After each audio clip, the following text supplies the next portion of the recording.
So the screen industries over the past 20 years have been booming, and the University of South Wales has been at the heart of that. What we found at the start of the boom was that lots of the crews were coming from Birmingham, from London, from elsewhere.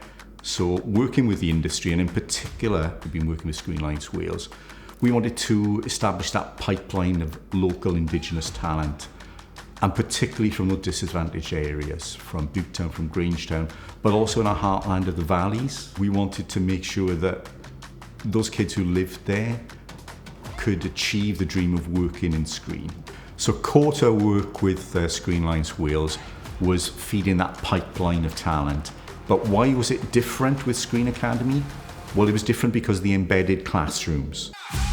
Now that puts our students at the heart of production and at the heart of the film industry.